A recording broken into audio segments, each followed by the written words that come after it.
pasado viernes le dábamos un espacio en nuestro informativo hablando precisamente de eso, de sus características, de lo que se invirtió en la producción y ahora tenemos que hablar del resultado. Y ante las críticas, el director Luis Vera dijo que está satisfecho con el producto final, está muy satisfecho. Por su parte, el productor ejecutivo Leo Ruin también minimizó las críticas de las personas, de los medios de comunicación. Estamos hablando de que superó las 6.000 entradas vendidas en una semana, que se convierte prácticamente en una taquilla en un tiempo muy corto. Mal o bien se compadece con las expectativas. La gente está yendo al cine, está yendo a buscar quizá también una crítica propia y decir, esto me pareció a mí, no como dijo fulano de tal, Claro. y que es lo que también se promueve al hacer este tipo de Es lo cosas. que genera esa curiosidad. ¿Por qué la crítica?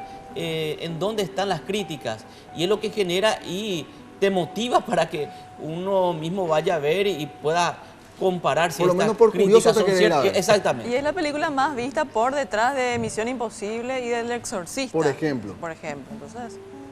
Que estamos hablando de presupuestos multimillonarios y de una infraestructura ya hecha con antelación en la industria Justamente cinematográfica. la crítica también va por allí, Por ese lado. que se gastó $1.300.000 por esta película y bueno, y que no compensa precisamente con lo que se pone a consideración del público. Bueno, hecha esa introducción, queremos compartir el espacio ahora con Manuel Cuenca. Él es colega, periodista, documentalista, también es guionista, director de cine, tiene varios títulos en su haber. ¿Qué tal, Manu? ¿Cómo estás? Muy bien, yo creo que Mangoré, como ustedes decían, tiene el privilegio de causar una polémica que incluso Siete Cajas no creó.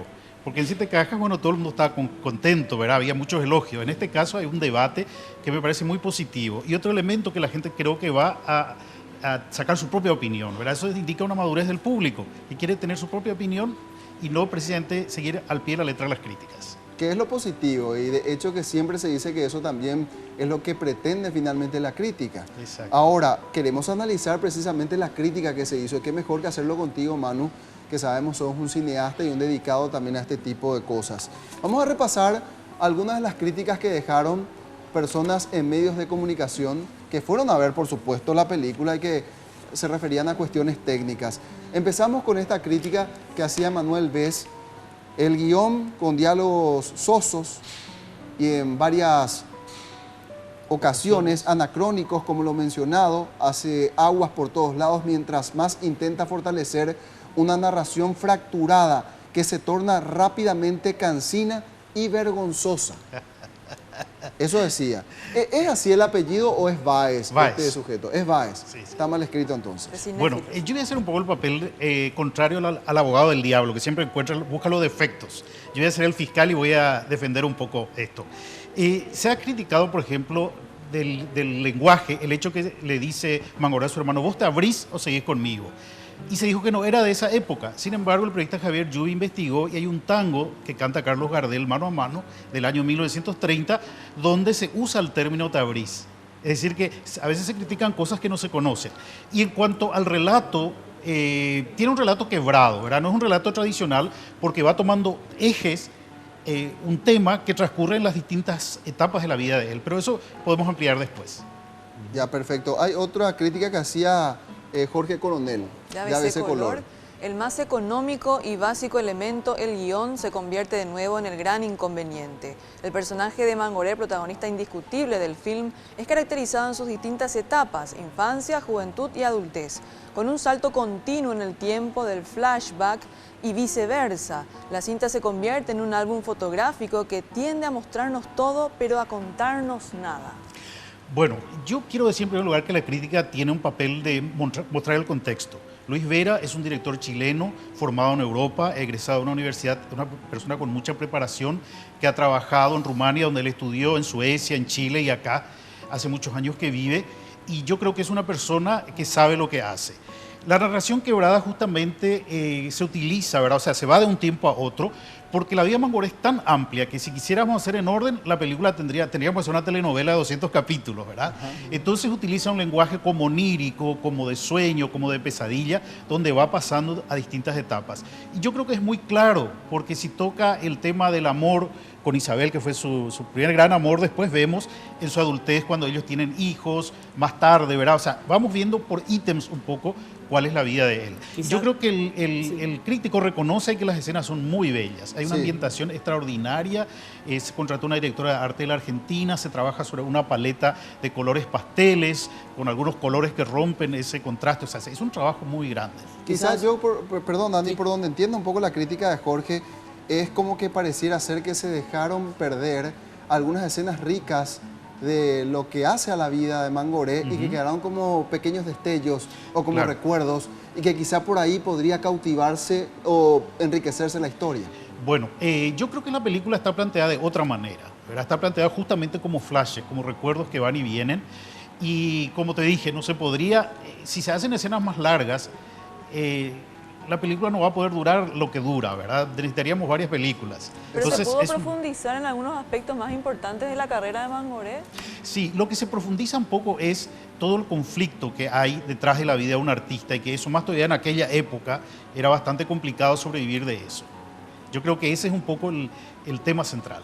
Ahora acá también lo que se habló mucho, se comentó mucho, Manu, es el guión precisamente. Como que no concuerda en demasía con la historia real de Mangoré. Claro, porque es una película de ficción. Si la gente quiere ver algo diferente, puede ver El Santo y la Guitarra, que está en YouTube, tiene 2 horas, que es una documental, pero también la gente va a cuestionar, por el que hizo la documental investiga y plantea diversas hipótesis, ¿verdad? No hay una verdad única, eso es imposible. Y esta es una película de ficción, ustedes, no sé, tomemos por ejemplo Noé. En la Biblia no está todos esos diálogos que están en la película, y en la última película Noé era medio ecologista, un movimiento que no existía como tal hace 2000 años, ¿verdad? O sea, la película de ficción se toma ciertas atribuciones, ¿verdad? Ciertas licencias para que podamos ver una película, digamos, que pueda ser agradable a la vista, ¿verdad? Que pueda dar gusto a la película. Partiendo de eso, de la ficción propiamente, otra crítica que escuché por allí, Manu, refería, por ejemplo, que haya sido recibido en Palacio de Gobierno y que eso ni siquiera es un registro histórico, y la gente se preguntaba, ¿lo hicieron a modo de protesta, a modo de decir esto se hubiese hecho con este ciudadano paraguayo? Lo que yo leí de una de las personas que hizo un comentario es que sobre la vida de Mangoré también, acá dice que no se hace historia en Paraguay, sino se hace política. Entonces gente contraria al gobierno liberal escribe eso, ¿verdad? Y lógicamente gente que no escribe otra cosa. Entonces yo creo que el guionista y director tomó eso porque era un elemento interesante para expresar la falta de apoyo que hasta ahora existe, y no solo en Paraguay, ¿verdad?, sino en todas partes. Hablaban también del excesivo uso de planos detalles, que resultaba cansino muchas veces, el tema de la ejecución de la guitarra del actor que encarnaba a Mangoré, que no pudieron ver una pieza ejecutada por él. Porque mira, si se ejecutaba una pieza por entera, ya la película no iba a terminar nunca, ¿verdad? Y criticaron mucho que no hizo un guitarrista, pero ustedes ven siempre que un actor hace, incluso en el Festival de Guitarra de Petrer en España, elogiaron que el actor haya hecho los movimientos de mano adecuados, ¿verdad? Que siempre en toda película comienza la persona a tocar el piano, después vemos un plano general y después ya vemos un doble que está haciendo, ¿verdad? Porque es difícil encontrar un actor que sea un concertista de guitarra como Mangoré, es imposible. Y nos decía la propia María Bobadilla el otro día, no es fácil tocar las piezas de Mangoré. Ahora, vamos a repasar otras críticas que hicieron y ya más desde el campo actoral. Por ejemplo, Ale Mendoza, de Ejempla, decía: Joaquín Serrano interpreta al hermano de Agustín, a quien le falta un poco más de soltura y dejar de recitar sus líneas como si fuera que está en el teatro y nadie lo escucha. Por último, Celso Franco, quien interpreta a Agustín menos adulto, apenas dice 10 líneas, pero en su defensa, dice el crítico, habrá sido difícil hablar con el pegamento del bigote. Bueno, yo creo que acá la gente es un poco cruel. Yo creo que no entiende un poco lo que es una crítica. Yo justamente te comentaba antes, yo había ido con una película a Washington hace muchos años y ellos hacen toda una ubicación en lo que es el cine en Paraguay, en la película transcurrida en la Guerra del Chaco, la Guerra del Chaco, la historia, los elementos positivos, y al final te señalan lo que se puede mejorar. Sin embargo, acá desde el comienzo la gente fajar caña, ¿verdad? Es muy interesante eso. Y en realidad se ensañan un poco con muchas cosas. Joaquín Serrano, que tuvo una fabulosa actuación en la película Libertad, yo creo que por la época la gente era un poco más formal, ¿verdad?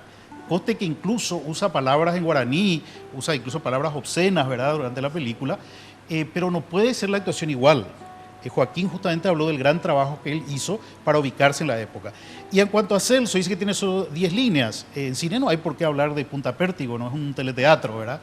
Y lo del bigote, bueno, a mí me parece una humorada, ¿verdad? Yo creo que se tuvo mucho cuidado en todos los aspectos de maquillaje y peluquería, ¿verdad? Con respecto a lo que decías, a la técnica misma para hacer la crítica, y si bien es cierto se habla de un cine incipiente, también podría hablarse de una crítica incipiente. Y cuando alguien utiliza esa técnica, digo un crítico paraguayo, recibe una especie de reprimenda. Sí. Le ocurrió a Nelson Aguilera que primero le esboza los aspectos Exacto. positivos de la obra y posteriormente sí hace algunas consideraciones de carácter técnico también. Sí, sí. Pero pareciera ser como que la gente tomó que él fue contratado por la producción, Sí, para sí. decirlo de esa manera. ¿Cómo Sí. lidiar en ese escenario también incipiente de la crítica? Bueno, la crítica en otros países es una carrera universitaria, ¿verdad? Y tiene su estructura, su técnica, hay que hacer alusión a textos teóricos, ¿verdad? Y yo creo que acá todos también estamos comenzando. Sin embargo, Luis Vera es una persona formada. Y eso es normal, ¿verdad? Que la gente es bastante agresiva en las redes sociales, cosa que es común en todo el mundo. Yo no opiné, puse opiniones de otros y me dijeron, a vos Leo te pagó, vos tenés algún amorío con Leo. Me dijeron de todo, ¿verdad? Pero yo tengo ahora la técnica de no contestar, sino poner opiniones de la gente, ¿verdad? Poner un poco opiniones diferentes porque estamos en una democracia. Y si hay 100 opiniones en contra, ¿por qué no poner 2 a favor? Ahora, de hecho que las críticas aquí aparentemente incluso quieren ser tendenciosas, o sea, buscan ser tendenciosas. ¿En qué sentido? En el sentido de buscarle, ¿cómo se suele decir? La aguja en el pajar. Sí, sí. ¿Pensás que es así? Sí, yo recuerdo una crítica a una obra de teatro que la crítica más grande del periodista era que se notaban las tachuelas de la espada. ¿Te imaginas un poco, verdad? Un crítico dijo que se notaba que la cerradura no era de los años 30. Yo ni me di cuenta. O sea, si uno se concentra en la película, ni va a ver esos detalles. Pero parece que la gente se va y anota, como de hecho en Cleopatra, con Elizabeth Taylor, pasa un escarabajo rojo atrás de los actores, que si uno observa bien se ve. Pero eso sucede hasta en las más grandes producciones, ¿verdad? Y se toma como una anécdota, no para descalificar al filme, ¿verdad? Exactamente. Queremos repasar otras críticas. ¿Cómo no? Vamos a ver esta de Emanuel Báez, nuevamente de Cinéfilos. El sonido desincronizado debido a una postproducción de sonido pobre y la cámara en mano, que resulta hasta dolorosa para los ojos en el sentido más literal posible, son otros factores que terminan por enterrar una obra que desde el principio perdió toda oportunidad de generar una mínima emoción positiva. Bueno, el sonido, yo cuando vi la función no estaba desincronizado. Ese es más bien un problema probablemente de la proyección. Sabemos que con el sistema digital es muy complejo, hay sistemas que a veces no congenian bien y se presenta ese problema. Ahora, en cuanto a la cámara en mano, salió un artículo muy interesante ayer en Ejempla, el sitio de internet, donde explican que en todas las películas de épocas antes se hace un trabajo mucho en trípode, ¿verdad? Y ellos quisieron romper una ambientación de época, pero una visión como más humana, como más documental, ¿verdad? Y donde expresara también todo ese mundo turbulento que tenía Agustín Barrios. También se usó luz natural, por ejemplo, no usaron prácticamente reflectores, porque según Vera, eso permitía a los actores moverse con mayor libertad, por ejemplo. Me gustaría saber, Manuel, ¿qué Sí. sensaciones te generó al ver la película por primera vez? Bueno, tuve todo tipo de sensaciones. Yo creo que al paraguayo lo que le cuesta es verse en la pantalla, ¿verdad? Entonces, estamos siempre conflictuados, pero habló como paraguayo, no habló, ¿verdad? Damián Alcázar, que hace Mangoré, hizo no el tono paraguayo. Eso afuera va a ser totalmente intrascendente. La gente ni se va a dar cuenta. Al contrario, en estas oportunidades de ir a festivales extranjeros, la gente dice, pero qué amorosos son los paraguayos y las paraguayas cuando hablan. Tienen un acento tan dulce, son tan lindos los lugares, ¿verdad? Hasta eso elogian. ¿Verdad? Ahora, Manu, si debieras hacer una crítica ¿Qué crítica harías? Bueno, yo trataría, no soy un crítico profesional, ¿verdad? Sí, no pero no estudié en la universidad. Pero conoces del negocio. Pero utilizaría esta estructura, ¿verdad? Ubicar un poco el cine actual en Paraguay, cuál es su proceso. Se filma hace 100 años, pero la ficción se intensificó ahora. Explicaría qué es Mangoré, cuál fue su contexto, cuál fue su vida. Posteriormente, cuál es el argumento de la película, qué técnicas utilizó, cuáles son los aspectos positivos y señalaría si hay aspectos que me parecieran que se pueden mejorar.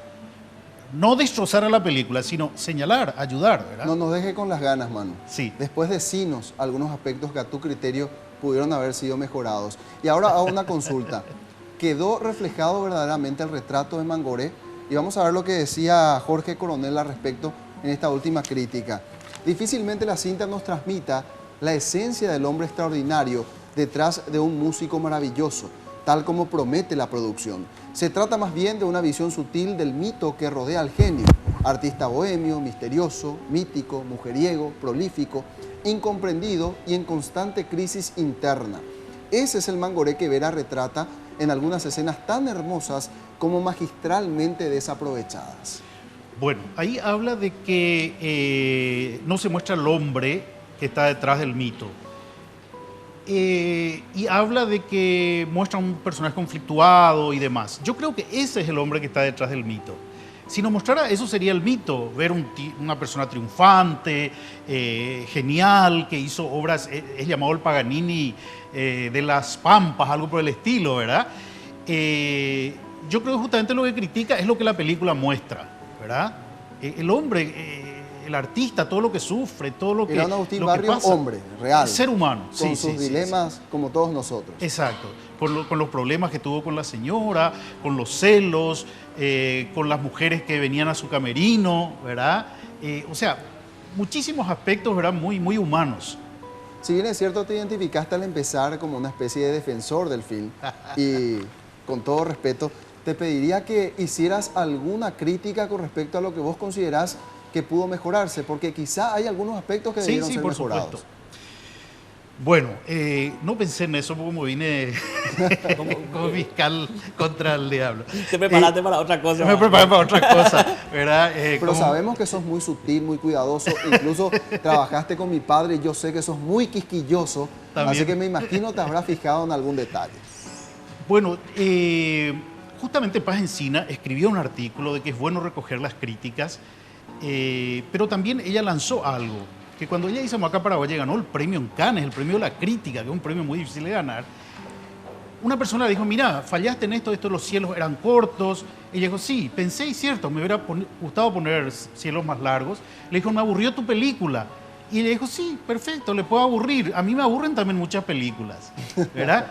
Entonces, yo creo que cualquier crítica que podríamos hacer se hicieron a todas las películas. No sé qué mejoraría, ¿verdad?